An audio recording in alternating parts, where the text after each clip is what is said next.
레위기 21장 16절부터 24절까지 읽겠습니다.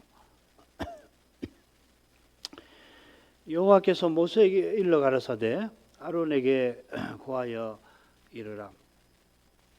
물은 너의 대대 자손 중 육체에 흠이 있는 자는 그 하나님의 식물을 드리려고 가까이 오지 못할 것이라. 무릇 흠이 있는 자는 가까이 못할지니 곧 소경이나 절뚝발이나 코가 불완전한 자나 지체가 더한 자나 발 부러진 자나 손 부러진 자나 곱사등이나 난장이나 눈에 백막이 있는 자나 괴혈병이나 부짐이 있는 자나 불알 상한 자나 제사장 아론의 자손 중에 흠이 있는 자는 나와 여호와의 화제를 드리지 못할지니 그는 흠이 있은즉 나와 하나님의 식물을 드리지 못하느니라. 그는 하나님의 식물의 시성물이든지 소물이든지 먹을 것이나 장 안에 들어가지 못할 것이요 단에 가까이 못할지니 이는 그가 흠이 있습니다. 이와 같이 그가 나의 성소를 더럽히지 못할 것은 나는 그들을 거룩하게 하는 여호와임이니라. 모세가 이대로 아론과 그 아들들과 온 이스라엘 자손에게 고하였더라.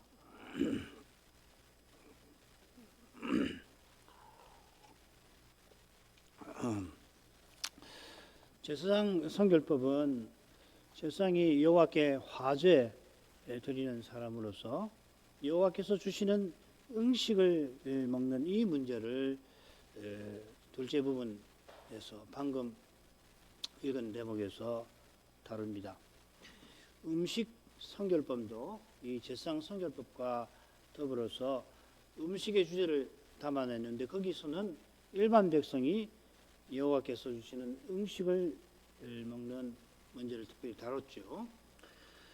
이 문제는 성민 성결법에서 하나의 밭에 두 종자를 심지 말아라 하신 금령과 딱 붙어 있습니다. 이 금령이 오직 그리스도 이 고백을 교훈하듯이 음식 성결법도 마찬가지인 겁니다.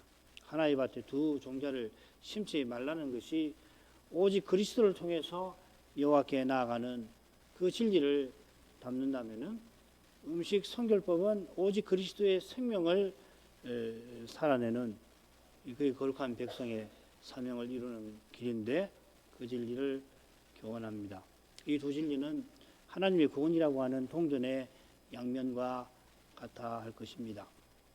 자, 둘째 부분 줄거리 한번 보죠. 16, 17절 상반절은 머릿말입니다. 그리고 17절 하반절부터 21절까지 육체에 흠이 있는 제사장은 여호와께 식물을 드리러 나오지 말아라 하는 거고요. 22절은 그가 지성물도 먹을 수 있다 합니다. 그리고 23절은 그가 흠이 있어 장 안에 들어가지 못한다 하는 금령입니다. 흥미로운 줄거리로 되어 있습니다. 가운데 흠 있는 제사장이 지성물을 먹을 수 있다. 이게 핵심적인 교훈으로 보여요. 앞뒤로는 그가 흠이 있어서 제사와 예물을 드릴 수가 없다. 금령이 밝혀져 있습니다.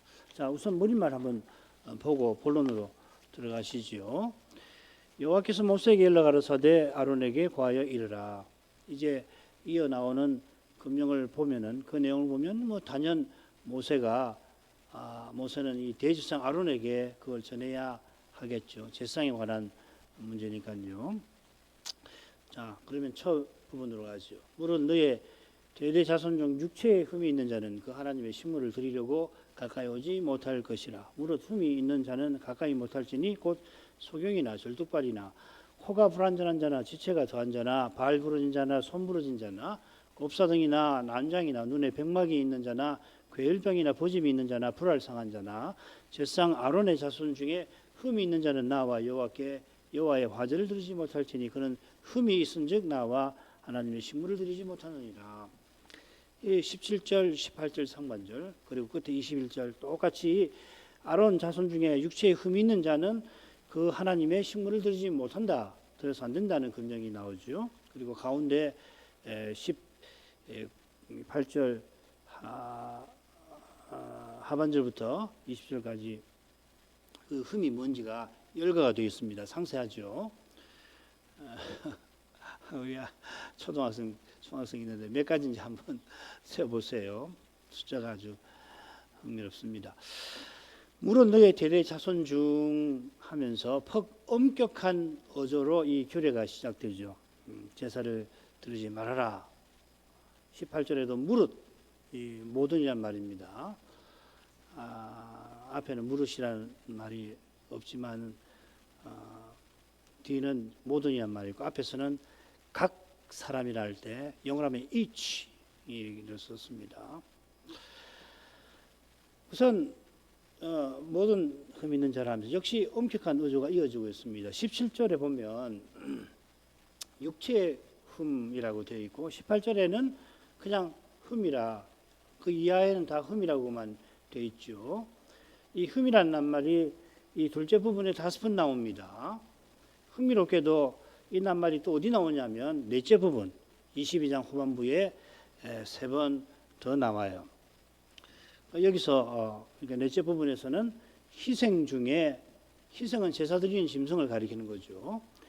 흠이 있는 짐승에 관해서 다루고 있습니다. 거기 보면 희생의 흠은 짐승의 몸에 생긴 결함을 가리키듯이 여기서도 아론 자손의 몸에 생긴 결함입니다.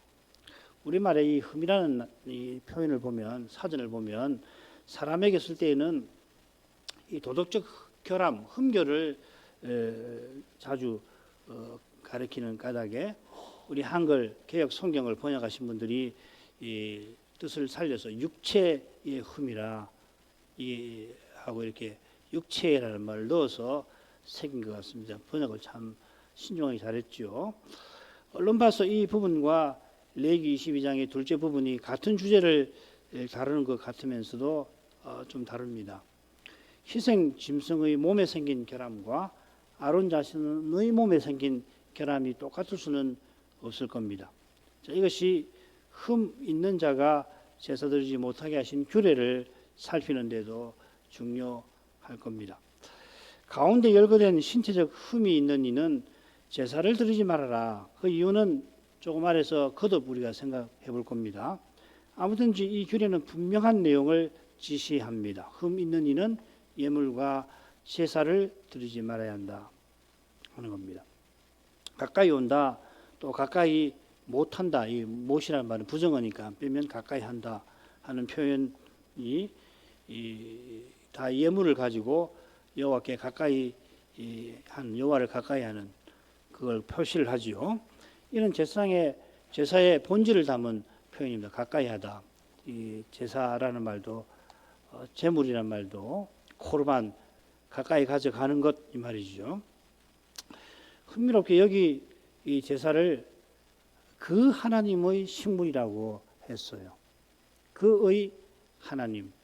지난 시간 대지상의 그 시신 접촉에 나왔죠. 그 하나님의 성소, 그 하나님의 위임한 관유. 하나님께서 대지상의 하나님이시라 하는 말인데 흠 있는 사람의 하나님이시라는 이 말이죠. 그러니까 흠이 있고 장애 있고 하면은 이 말은 하나님과 상관없는 하나님이 기피하시는 것 같은 그런 느낌을 우리가 받을 수 있잖아요. 근데 표현을 보면 그렇지가 않아요. 턱 따뜻하게 기록이 되어 있습니다. 우리가 조금 후에 이 흠에 관하여 살피면은 그의 하나님이신 뜻을 좀 더 생각할 수 있을 겁니다. 이는 단지 그가 언약 백성이라 하나님께서 그의 하나님이시라 하는 뜻만 아니고 여호와께서 대제사장의 하나님이신 것처럼 특별한 직분자의 하나님이신 것처럼 흠 있는 아론 자손에게도 하나님이 되신다. 뭐 결론부터 말하면 흠 있는 사람도 제사장이라는 말입니다. 이게 이제 22절에서 우리가 또 살필 겁니다. 열거된 흠이 모두 12이지요. 쭉 보면 12가지가 되어 있어요. 코가 불완전한 자라고 했는데 코만 아니고 입술이나 귀가 절단된 사람을 가리키는 것 같습니다. 이제 왜 그러냐면 지금 이 12가지 이 목록 중에서 구약 성경에 한 번만 쓰이는 단어들이 참 많아요. 그러니까 이게 정확히 무슨 의미인지를 알기가 더 어려워요. 구약 성경에 한 번만 나오니까. 그러면 이제 되게 어떻게 하냐면 아카드어나 또 이 주변 언어를 아랍어나 아카드어나 이런 것을 살펴가지고 아마 이런 뜻일 거다 짐작을 하게 되거든요. 그러니까 정확히 뭔지 알기는 어렵습니다. 그걸 감안하시길 바랍니다. 지체가 더한 자라 했는데 이건 팔이나 다리가 긴 사람을 가리키는 것 같아요. 이사야에서 보면 몸을 펴지 못한다. 이 편다는 말은 쭉 몸을 들이는 거 아니에요. 거기서 나온 말이니까 팔이 뭐 2개가 아니라 3개고 발이 3개라든지 그런 것보다는 유단히 다리 하나가 쭉 팔 하나가 긴 균형이 맞지 않는 그런 사람을 가리키는 것 같습니다. 눈에 맥박이 있다고 하는 것은 소경 아닌데 시력에 문제 있는 사람이 아닐까 그렇게 생각됩니다. 뭐 다른 의견도 있어요. 눈에 백반증이 있는 거다. 뭐 그런 해석도 있는데 그건 아닌 것 같습니다. 말씀드린 대로 구약 성경에 한 번만 나오는 낱말들이 적지 않아서 정확한 뜻을 알기는 어렵습니다. 제사 드리는 일에 심각한 장애가 되는 흠이 신체 외부만 아니라 신체 내부에도 얼마든지 있겠죠, 그죠? 장기가 퍽 상해가지고 사람이 힘을 쓰지 못하고 곱사등이 아닌데 장기가 상하면 몸을 펴지 못할 수도 있잖아요. 그런데 신체 외부에 드러난 흠만 열거가 12이 열거가 되어 있습니다. 왜 12인가? 이 숫자 12의 상징과도 붙어 있는 것 같습니다. 12는 이스라엘 12지파를 가리키죠. 제사장은 이스라엘 12지파를 대표하고 대신합니다. 이스라엘이 12지파를 이루는 과정을 보든지 또 이스라엘이 출애굽하고서 하나님과 언약을 맺게 되는 그 과정을 보면 얼마나 하나님 앞에 부족한지 감출 수가 없지요. 창세기나 출애굽기를 보면 흠 있는 제사장을 하나님께서 어떻게 대하시는가 거기서 이런 부족한 이스라엘을 향한 하나님의 사랑이 드러납니다. 그 사랑으로서 이스라엘이 세상에서 가장 작은 민족이라 하나님이 자기 특별한 소유를 삼으셨다 했죠. 사랑으로 삼으신 거죠. 세상에서 가장 작은 민족인데 무슨 자격이 더 있는 건 아니잖아요. 오히려 반대 아니겠습니까? 우리가 믿음으로 대지상과 연합되어서 제사장으로서 하나님을 주일마다 가까이 합니다만 우리 스스로는 이처럼 흠 많은 제사장입니다. 우리가 항상 우리 스스로는 흠이 없죠. 주일마다 내가 나올 자격이 없다 하고서 주님을 의지해서 나오는 거지. 오늘은 내가 자격을 갖췄으니 오늘은 예배를 제대로 드려봐야지. 어림없는 이야기죠. 만약에 내가 지난 주일 한 주간에 열심히 살아서 꽤 하나님 뜻을 행하고 살았으니까 이번 주일은 내가 예배를 잘 드릴 수 있고 자격이 있는 것처럼 그런 생각을 갖기가 쉬워요. 반대로 못 살았으면은 예배를 통 못 드린단 말이죠. 내가 무슨 자격이 있나. 근데 예배 드리러 나올 때에 오직 그리스도로만 하나님을 가까이 한다.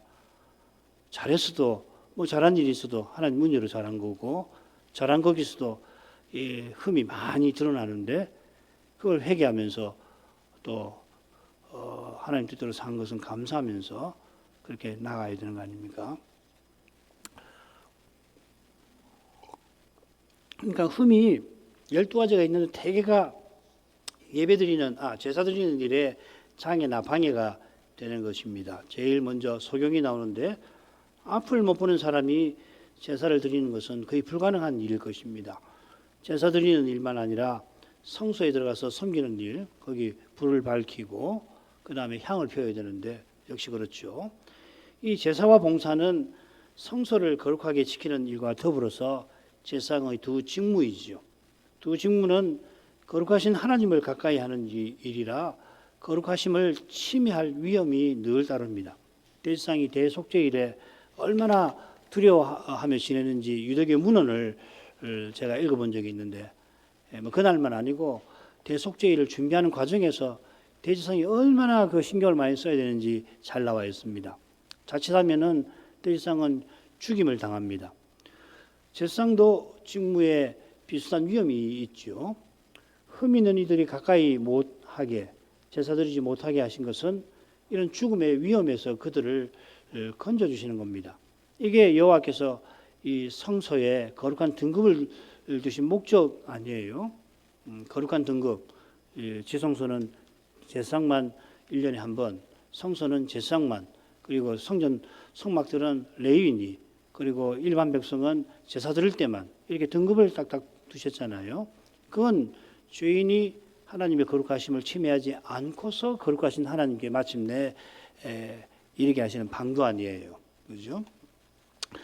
자, 어떤 놈은 얼른 생각하면 이게 무슨 제사 드리는 일에 뭐 그렇게 방해가 될까 싶은 것도 있습니다만, 필시 흠 없는 제물을 여호와께 드리라 하신 규정과 마찬가지로 흠 있는 제사장은 제사를 드리지 말게 하신 걸 겁니다. 그런데 열거된 흠이 없다고 해서 그것 덕분에 제사 드릴 자격이 그에게 생기는 건 아니지요.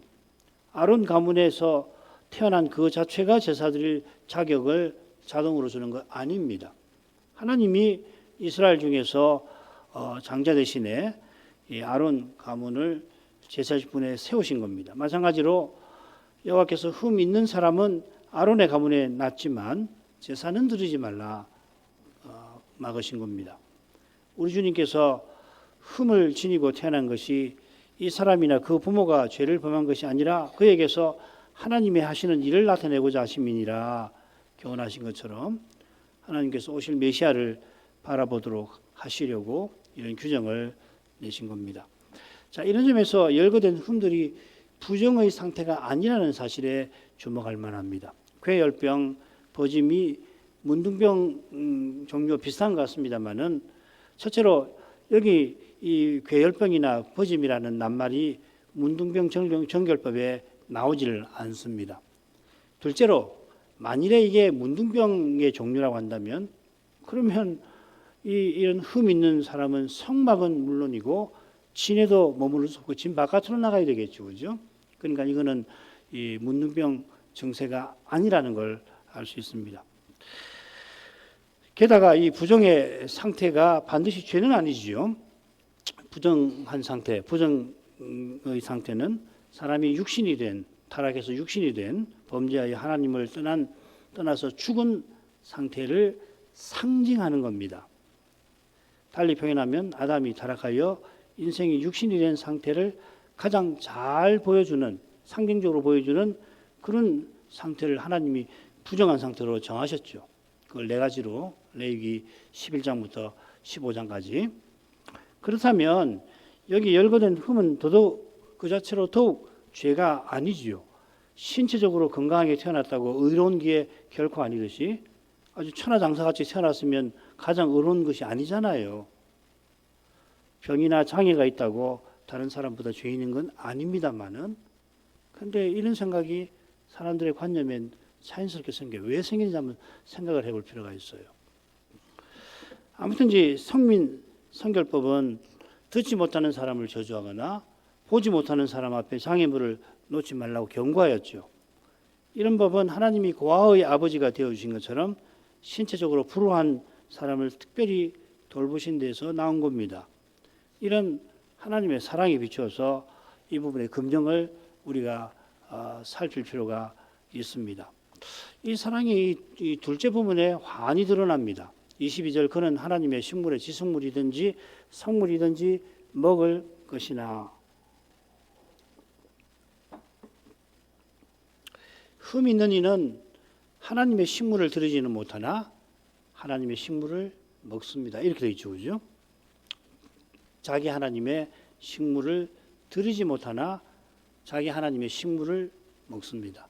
똑같이 하나님의 식물이라 되어 있습니다. 제가 분명하게 번역한 대로 자기 하나님의 식물이라고 되어 있습니다. 하나님의 식물, 화제, 음식 제사지요. 하나님의 식물이라 한 대로 하나님께서 제사장이 드린 제사를 받으시는 겁니다. 그래서 향기로운 냄새라 하는 표현이 나오는데 하나님이 드린 제사를 참으로 기뻐하신다 하는 뜻 아닙니까? 하나님의 식물이니 하나님께서 받으신 건데 받으신 그것을 제사장에게 돌려주시죠. 이것은 하나님께서 제사 받으시는 것이 오실 메시아를 기뻐하시는 것과 붙어 있는 겁니다. 받으신 식물을 제사장에게 돌려주시는 것은 그가 오실 메시아를 가리키는 사실, 중보직분에 세우신 것과 그 사실이었습니다. 아울러 그가 주신 식물을 받아 먹으면서 오실 메시아를 바라보도록 하신 겁니다. 바라보면서 맡은 직무를 행할 힘을 얻도록 하신 겁니다. 흠이 있어 하나님의 식물을 드리지는 못하지만 형제 제사장이 드린 하나님의 식물을 먹으라 하신 겁니다. 이는 흠 있어 제사 드리지 못하는 그도 제사 드리는 형제와 마찬가지로 오실 메시아를 가리키는 제사장이라는 것을 보여줍니다. 말씀드린 대로 자기 하나님이라는 표현에서 드러났습니다마는 그가 특별히 지성물을 먹는 데서 분명합니다. 하나님이 식물로 드린 제사 중에서 하나님께서 돌려주시는 음식은 지성물 아니면 성물이죠. 지성물과 성물을 구분하는 그 여부는 차이는 성막 안에서 이걸 먹느냐 먹지 않는 진에서 먹느냐 하는 겁니다. 지성물은 제사장이 성막들 남쪽에서 함께 먹습니다. 반면에 성물은 진으로 자기 집으로 가져가서 먹습니다. 자, 이 주제가 레위기 22장 전반부 다음 시간에 우리가 볼 겁니다. 제사장에게 돌려주시는 성물 중에 지성물은 속건제, 속죄제에서 기름을 제외한, 기름은 여호와의 것이니까 제외하고 고기 전부, 그 다음에 소제에서는 여호와께 드리는 한 움큼을 제외한 그 곡물과 기름이죠. 곡물하고 가루하고 기름을 섞어서 드리는 거니까요. 향은 전부 다 드리니까 취할 수 없죠. 반면에 화목제의 경우, 번제는 다 드리니까 해당 사항이 없고요. 화목제의 경우에는 여호와께 드리는 기름을 제외하고 제사 맡은 제사장에 돌린 거제의 오른 뒷다리, 또 요제의 이 가슴, 이거는 제사장 가문에게 돌려주시는데 그건 제사장이 자기 자녀, 자기 아들들과 딸들과 더불어 정결한 곳에서 먹어라 이렇게 되죠. 이거는 성물이죠, 그죠? 진에서 먹는 거니까. 물론 나머지 고기는 제사 드린 백성에게 돌려주셔서 그 사람이 식구, 친지, 친구, 가난한 사람, 또 레위인과 함께 먹게 하셨습니다.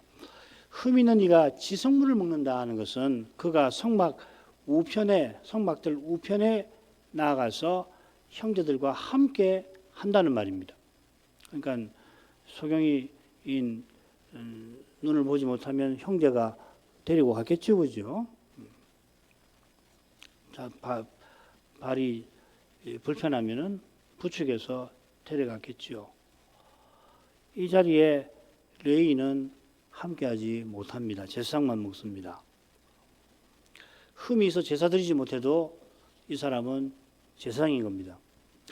그가 제사장이라도 제사 드리지 못하나 다른 형제가 드린 그 제사 드린 봉사를 통해서 제사장에게 주시는 지성물과 성물을 먹는 겁니다. 이는 그리스도께서 우리를 위하여 드리신 제사를 통해서 우리가 그리스도의 새 생명을 누리는 것을 가리킬 겁니다. 하나님이 자기 아들을 많은 형제 중에 맏아들로 삼아주셔서 장자이신 예수께서 우리를 대신하고 대표해서 주님 자신을 온전한 제물로 드리셨습니다. 이제 그리스도는 영원한 대제사장으로 아버지 우편에 계시면서 주님 안에서 우리도 제사장으로 하나님을 가까이 하게 하십니다. 바로 이것이 우리가 누리는 영원한 생명이고 가까이 하는 그 힘이 영원한 생명을 받아서 하는 거 아니에요. 그러니까 이 자리에 아무리 참석해도 하나님 은혜를 의지하지 않고 새 생명을 받지 못하면 하나님께 나갈 수 없는 겁니다. 그냥 자리만 찾아오고 있는 거예요. 아무리 종교적으로 충실하게 찬송도 부르고 성경도 읽고 강세를 듣는다 하더라도 가까이 나가지 못하는 것이 얼마든지 될 수 있는 거 아니에요. 그러니까 하나님을 배워야지 영원한 생명을 누리는 것이거든요. 우리 주님께서 요한복음 17장 3절에서 아버지와 그의 보내신 자 예수 그리스도를 아는 것이 영원한 생명입니다. 또 요한일서 1장 2절 3절이든가요. 아버지와 함께 계시던 영원한 생명이 나타나신 바 되었는데 그 영원한 생명을 사도들이 전한 것은 이 성도의 사귐, 거룩한 사귐을 위함이고 거룩한 우리의 사귐은 아버지와 그의 아들 예수 그리스도와 함께함이라. 내가 이것을 너에게 전하면 우리의 기쁨이 충만케 하려 함이라. 그건 4절이고요. 2절 3절이 바로 그걸 가리키지 않습니까? 주일 예배에서 특별히 말씀을 전하고 받는 거기서 우리가 주의 영광, 그리스도의 영광을 뵙는 거기서 영원한 생명을 얻고 그 얻은 생명으로 이어지는 6일 일상에서 하나님을 향하여 나아가는 것입니다. 이것이 히브리서의 주제입니다. 자, 23절로 가겠습니다. 장 안에 들어가지 못할 것이요 단에 가까이 못할지니 이는 그가 흠이 있습니다. 이와 같이 그가 나의 성소를 더럽히지 못할 것은 나는 그들을 거룩하게 하는 여호와임이니라. 흠 있는 제사장은 장 안에 들어가지 못한다 했습니다. 그런데 이게 이 장이라는 카프레트라는 말인데 이게 뭐냐면요, 성소와 지성소를 분리시키는 그 사이에 들이운 그 휘장을, 지성소 휘장을 가리킵니다. 그렇다면 장 안에라고 한다면은 지성소를 가리키겠지요. 흠 있는 제사장이 제사 드리지 못하게 한 사실에 비춰볼 때 그가 이 장 안에 지성소에 들어간다는 것은 아무래도 어색하니까 여러 영역본, 아마 여러분 갖고 계신 영어 번역본에 보면 그 휘장에 다가가지 말라, 그 성소에 들어가지 말아라 이렇게 해석을 해놨습니다. 아울러 대속죄일 규례에 대제사장이 속죄제 희생의 피를 가지고 휘장 안에 들어가는 대목이 나오는데 거기 장 안에 들어간다는 표현이 지금 이것과 다릅니다. 다른 표현을 써놨습니다. 그러니까 흠 있는 제사장은 흠 없는 형제 제사장이 매일 분향하기 위해서 성소에 들어가는 그 일을 하러 그 휘장을 향하여 들어가지 말라 하신 것 같아요. 그러니까 이 장안이라고 할 때 이 장은 성소를 가리킨다 이렇게 해석하십시오. 단에 가까이 가는 것은 번제단 제사 드리는 걸 말하는 거죠. 만일 그가 단에 가까이 하면 나의 성소를 더럽히는 일이 된다 하셨습니다. 나의 성소라 하시면 여호와께 제사 드리게 하신 곳이다 이 말이죠. 여호와께 제사 드리는 이 일을 위하여 성막을 짓게 하셨습니다. 만일 흠 있는 이가 제사를 드리면 하나님이 금하신 일을 행한 거고 그 일은 하나님이 거룩하게 하신 성소를 더럽히는 것, 곧 제사 드리지 못할 곳이 되게 만든다 하는 겁니다. 이게 대제사장의 시신 접촉에도 이 표현이 나왔죠. 대제사장이 만일 부모가 돌아가셨다고 해서 성소에서 나오게 된다면, 그래서 맡은 제사 직무를 중단한다면 그 하나님의 성소를 더럽히는 일을 한 것이다 하는 겁니다. 거기에 맞먹는 죄가 흠 있는 자가 단에 가까이 가서 제사 드리는 것입니다. 흠 있는 제사장이 제사 드리지 말게 하시는 이유가 23절 끝에 나옵니다. 나는 그들을 거룩하게 하는 여호와니라. 이는 내가 그들을 거룩하게 하는 여호와임이니라. 이렇게 해석할 수 있습니다. 이 비슷한 표현이 대제사장, 제사장의 혼인에 관한 부분에 나왔습니다. 너희를 거룩하게 하는 자라. 나는 또 나는 그를 거룩하게 하는 여호와임이니라. 아울러 이 표현과 똑같은 그들을 거룩하게, 나는 그들을 거룩하게 하는 여호와니라 하는 이 표현이 이 둘째 부분과 짝을 이루는 셋째 부분에 두 번 더 나옵니다. 22장 9절, 16절. 이 점을 말씀드리는 것은 지금 여호와께서 거룩하게 하신다고 할 때 그들이 누군가 하는 겁니다. 얼른 읽으면 흠 있는 자를 제외한 제사장들인 것 같은데 문맥을 고려하면 적어도 흠 있는 제사장을 포함해야 할 겁니다. 엄밀하게 따지면 지금 여기서는 흠 있는 제사장을 가리켜서 나는 그들을 거룩하게 하는 여호와라 말씀하시는 것 같습니다. 이 주장이 터무니 없는 것이 아닌 게 제사장 성결법에 이어 나오는 전체 성결법전의 맺은 말을 보게 되면 여호와께서 이집트에서 이스라엘을 인도해내셨다 하는 일을 들어서 나는 너희를 거룩하게 하는 여호와라 하십니다. 그러니까 흠 있는 제사장은 틀림없이 이 너희에 속하는 사람이죠. 진 밖에 지내야 하는 문둥병자도 이 너희에 속하는 까닭에 문둥병자도 함께 가나안을 향하여 가게 하십니다. 더욱이 앞을 못 보거나 듣지 못하는 일을 하나님은 특별히 보호하십니다. 그렇다면 아론 자손 중에 장에 있는 이는 말할 게 없겠지요. 이집트에서 구속받은 모든 사람이 함께 거룩한 사명을 받았고 받듭니다. 자, 이런 점에 비추어서 여기서 여호와께서 그들을 거룩하게 하신다는 것은 흠 있는 제사장도 지성물을 먹게 하신 것처럼 다른 제사장과 함께 제사장의 사명에 쓰임받게 하겠다 하신 것이 아니고 뭐겠습니까? 가령 레인이 50세가 넘게 되면은 성막 봉사에서는 면제가 됩니다. 뭐 짐승을 잡는다든지 피를 받는다든지 뭐 이런 거 말이에요. 옷을 빤다든지. 대신 성막 지키는 일은 50세가 넘어도 하게 하십니다. 이 레인이 몇 세까지 그 일을 하는지 율법에 나와 있지 않아 잘 알기 어려운데요. 마찬가지로 제사장이 죽을 때까지 성막 봉사와 성막 수직, 성막을 지키는 일을 죽을 때까지 맡았는지 알기 어렵습니다. 제가 오늘 어젠가 한참 찾아봤는데 잘 모르겠어요. 유대교 문헌을 봐야 될 것 같은데 그것만 확인을 못했는데요. 그래봐야 성경하고 일치되는 건 아니니까 꼭 성경의 내용이라고 볼 수 없으니까. 레위인의 경우처럼 신체적으로 어려움이 생길 때 제사장이 성막 봉사에서 제사 드리는 일에서 면제되었을 것 같습니다. 레위인같이 50세에 그 면제됐는지는 잘 모르겠습니다. 흠 있는 이들이 번제단과 성소에서 제사와 예물 드리는 일을 제외하고 구체적으로 어떤 일을 맡았는지 도무지 알 길이 없습니다마는 가령 함께 성소 뜰에서 지속물을 먹는 때에 집에서 성물을 함께 먹는 때에 음식을 먹게 하신 뜻을 이루는 활동을 행했을는지 모릅니다. 사실은 함께 먹는 것 자체가 중요할지 모릅니다. 조금 예를 한번 들어보죠. 가령 매우 연로한 집안 어른이 노쇠한 나머지 숟가락 드는 것조차 힘들지만은 마침 집안 잔치가 있어서 그 잔치 자리에 함께 앉아서 그 노인이 집안 어른이 식사를 한다면 집안 식구들에게 얼마나 기쁨이 되겠습니까? 그분이 가쁜 숨을 몰아쉬면서 그 집이 기독교 가정이라 감사의 기도를 드린다면 얼마나 뜻깊은 일이 되겠습니까? 숨을 가쁘게 쉬면서 길게 젊었을 때처럼 길게 기도하기는 어렵겠지만은 그 한마디 한마디 내뱉는 것이 그 믿음에서 나오는 그 기도라면 그걸 식사 자리에서 듣는 집안 식구는 얼마나 기쁘고 참 어른이시다. 어른으로서 하실 일을 다 하시는구나. 그렇게 생각하지 않겠습니까?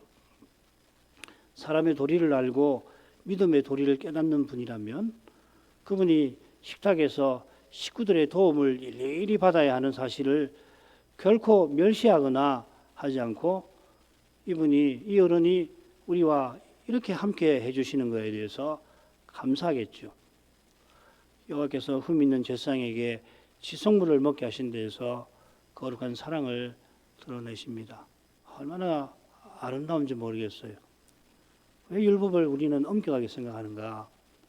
율법에 이렇게 따뜻한 면들이 얼마든지 있어요. 왜 그렇습니까? 율법이 그리스도 하나님 나라를 가리키기 때문에 그야말로 아름다울 수밖에 없어요. 아름다운 나라를 우리가 찬송하잖아요. 그러니까 이런 사랑이 늘 나타나는데 왜 율법에서 이걸 보지 못하나? 바리새인을 보면 아는 거죠, 그죠? 죄를 깨닫지 못하면은 이런 사랑이 드러나는 것을 볼 수가 없어요. 이런 사랑으로 주님께서 제자들이 나면서 앞을 못 보는 일을 보고 자기들보다 죄 있는 사람이라 말할 때에 그들의 잘못을 바로잡아 주시고 그 사람을 보게 하셨을 뿐만 아니라 심지어 주님을 믿게 하셨죠. 세상에 비치신 주님의 영광을 그가 보게 하신 것입니다. 바리새인은 주님의 영광을 뵙지 못하면서도 오히려 자기를 높여 본다고 하니 너희 죄가 그저 있느니라 주님께 준엄한 책망을 받았습니다. 죄가 하나님과 사람 사이를 내는 그 장애인데 이 죄를 깨닫지 못하고서 도리어 자기를 의롭다고 하는 것이 장애 중에 장애가 아니고 무엇이겠습니까? 이런 사람은 누구보다 하나님을 가까이 못할 것입니다. 누구보다 예배 형식을 뜻이 지키고 철저하게 지키고 자기처럼 예배를 철저히 드리지 못한 사람을 그렇게 무시하면서까지 할지라도 실은 누구보다 하나님을 가까이 못할 것이에요. 예배 드리러 와서 그런 거 볼 틈이 어디 있습니까?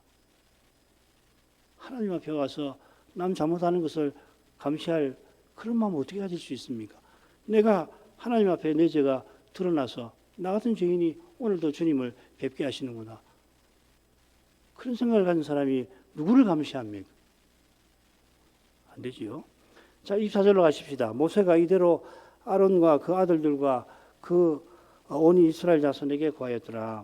이거 지난번에 말씀을 드렸습니다. 예, 우리가 앞서 두 단락을 살폈는데 거기 보면 첫 단락은 아론의 자손 제사장들에게 모세가 그 규례를 이르라고 하셨고 방금 살핀 규례는 아론에게 구하라고 하셨지요. 그런데 모세가 아론과 그 아들들만 아니라 온 이스라엘 자손에게도 구하였다. 여기 밝혔습니다. 혼인 성결법, 가정 성결법 머릿말에 따르면 이스라엘 자손에게 이르라 모세에게 지시하셨는데 모세가 이스라엘 자손에게 이를 때에 아론과 그 아들은 듣지 말라고 했을 리가 만무하고 들었겠죠. 당연히. 두 성결뿐만 아니라 성민 성결법도 레위는 물론이고 제사장에게 직접 해당되는 내용들이 나오잖아요. 가령 몰락 우상을 섬기지 말라 백성에게 금하시는데 제사장은 뭐 더 그래야 되겠죠. 제사장의 혼인 조건이 백성보다 엄격한데 이 규례는 백성도 알고 있어야 될 거 아니에요. 가령 이혼당한 여인은 제사장과 혼인하지 못하고 대상은 과부하고도 혼인하지 못한다 했으니까 이런 거 알고 있어야겠죠. 물론 그 뜻을 잘 알아야 되겠습니다만은 제사장이 가까운 고륙 지친만 시신 접촉이 가능하고 대지상은 부모의 시신도 접촉해서 안 된다는 규례도 백성이 알고 있어야지 오해가 없겠죠, 그죠? 뭐 너무 당연한 말씀인데 마지막 왜 이렇게 이스라엘 자손에게도 구했나? 너무 당연한 건데 여기 24절에 이 사실을 언급한 뜻이 있을 겁니다. 그 뜻은 이 구절이 제사장 성결법 한가운데 나와 있는 그 사실과 붙어 있는 것 같습니다. 이건 제사장 성결법이 전체 성결법전의 마무리라고 하는 것도 가리킬 겁니다. 하나님이 성결법전을 내리신 거룩한 목적이 무엇인가 이런 줄거리를 통해서 생각하게 하신 겁니다. 성경을 읽을 때에 이런 줄거리를 보고서 그 의미를 찾아내도록 하신 것 같아요. 아울러서 이 제사장 성결법을 살펴보면 이 성결법전하고 정결법전이 연결되어 있다는 것을 알 수가 있습니다. 이 성경을 읽을 때 이런 유익이 크거든요.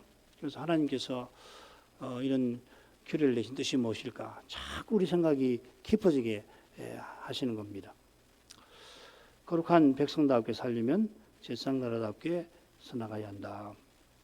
오늘도 이런 내용을 우리가 가지고서 기도를 드려야 되겠습니다. 이 흠 있는 제사장에게 규례 하나님 사랑이 나타난 것을 봤는데 기도할 제목 두 번째 부분을 읽겠습니다. 이런 사랑이 있어 우리가 여전히 죄인이지만 대지상 그리스도를 통해서 하나님께 나아갑니다. 하나님께서 가까이 나온 우리들어 주의 영광을 뵙고서 그리스도처럼 살아가도록 하십니다. 이 거룩한 사랑이 우리에게 절실한 전부입니다. 이 시대에 교회 다옵게 거룩한 교회로 서서 나갈 길이 이 사랑이었습니다. 우리가 뭘 해야 되겠다 하는 생각을 접어버리고 하나님의 이 거룩한 사랑을 꼭 깨닫고 맛보게 해 주실 것을 구해야 길이 열리는 겁니다. 오늘도 그것을 위해서 기도하겠습니다. 신학교 신학생들을 위해서 기도해 주시기 바랍니다. 같이 기도하겠습니다. 거룩하신 아버지, 이날 흠 있는 제사장에 관한 규례를 살폈습니다. 이날에도 율법이 하나님의 말씀이라고 하는 이 분명한 사실을 여러 면에서 살피도록 하십니다. 무엇보다 율법에서 오실 메시아와 하나님의 나라에 관한 교훈이 환히 드러납니다. 세상 어느 나라, 어느 헌법과 법률이 이런 교훈을 담아낼 것이며 이런 빛나는 교훈에 흉내낼 만한 그런 고도한 도덕을 담아낼 것입니까? 법률은 도덕의 최소한이라고 하는 법원이 있듯이 누구라도 지켜야 할 법률이 실제로 효능을 지닐 수 있도록 누구라도 지킬 만하게 법률을 만들어야 하는 터라 아무리 왕이나 통치자나 혹은 통치기구가 자기 나라 백성과 국민을 도덕적인 삶을 살아가게 하고 싶을지라도 그들이 만든 법률은 결국 최소한의 도덕을 담아낼 수밖에 없습니다. 혹 뛰어난 법률을 만들었다 할지라도 가령 현대 헌법의 기초가 된다는 바이마르 공화국의 헌법의 역사에서 탁월한 내용을 갖추었지만은 그때 대공황이 세계적으로 번진 그 여파로 경제 활동이 극도로 어렵게 되자 히틀러 정권이 독일 국민의 지지를 받아 수립이 되고 그 헌법은 무용지물이 되고만 그런 역사가 과히 멀지 않은 과거에 있었습니다.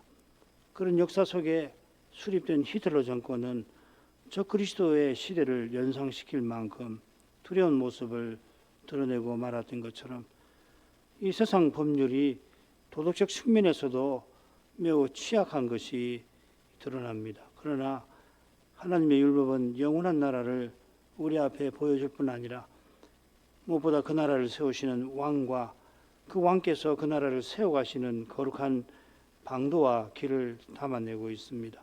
바리새인이 율법을 자랑할 만했겠습니다마는 율법의 정신을 놓치고 말았던 탓에 그들이 가장 극악한 죄를 메시아를 죽이는 죄를 짓고 만 것처럼 율법에서 거룩한 빛을 보고 그 빛을 쫓아 살아가는 것은 오직 은혜의 성신의 가마에 있음을 고백합니다. 하나님께서 인생을 구원하시는 이 거룩한 사랑이 흠있는 죄상의 규례에도 환히 드러났습니다. 얼른 읽으면 하나님이 거룩하셔서 흠있는 이들을 엄격하게 대하시는 것처럼 보입니다만 그러나 하나님께서 흠있는 이들이 오실 메시아를 바라는 믿음으로 지성물을 성소에서 형제 제사장들과 함께 먹게 하셨습니다. 틀림없이 고대 근동의 다른 종교들에서는 이런 일을 찾아보기가 힘들었을 것입니다. 성결법에 나온 대로 장애 있는 백성을 저주하거나 죽게 만든 것을 하나님이 엄히 경고하신 것을 보면은 언약 백성이라도 그 시대의 정신을 다 벗겨낼 수가 없어서 장애 있는 사람은 자기들과 달리 특별히 죄 지은 사람이라 저주받을 사람이라 하고 멸시하였던 줄 압니다. 우리 주님의 제자들이 3년이 넘게 주님과 함께 생활했으면서도 주님이 세리와 창기들과 식사를 나누실 뿐 아니라 병든 이들을 고쳐주시는 그런 일에서 거룩한 사랑을 나타내셨으니 그들이 그 영광을 보지 않을 수가 없었겠습니다마는 나면서 앞을 보지 못하는 그 사람이 누구 죄 때문에 그렇게 되었는지를 주께 물었습니다. 우리 주님께서 그들의 생각을 바로잡아 주시며 주의 하시는 일을 나타내려 하심이라 하셨습니다. 과연 여호와께서 부정의 상태를 지정하신 뜻도 바로 거기 있사오며 성결법전의 많은 규례들도 마찬가지임을 압니다. 아버지여, 저희가 그리스도의 십자가에서 비추시는 그 거룩한 사랑, 아버지께서 아들을 아끼지 않고 내어주신 그 사랑을 날마다 깨닫도록 하셔서 저희 심정이 참으로 겸손한 상태, 나 같은 죄인을 구원해 주시는 은혜에 감사하여서 마침내 그리스도의 그 사랑을 본받는 데 이르게 해 주시옵소서. 이런 사랑을 드러내야 아버지의 온전하심을 본받는다 하셨습니다. 사랑받은 자녀가 되었으니 사랑하시는 아버지를 본받아야 할 것입니다. 그리고 이 사랑으로만 이 시대의 거룩한 교회로 서나갈 수 있음을 기억합니다. 배도의 시대에 참된 믿음으로 살아가는 교회와 신자가 사도의 경고대로 핍박을 피하지 못할 것입니다. 주와 함께 고난받는 일이 없는 그런 믿음의 길이란 생각할 수가 없는데 오늘날 더욱 그러합니다. 오늘도 핍박받는 교회들이 이 세상 곳곳에서 그리스도를 드러내며 살아가게 하십니다. 이들이 그리스도의 거룩한 사랑을 그 핍박하는 원수들에게도 나타낼 수 있도록 권고해 주시옵소서.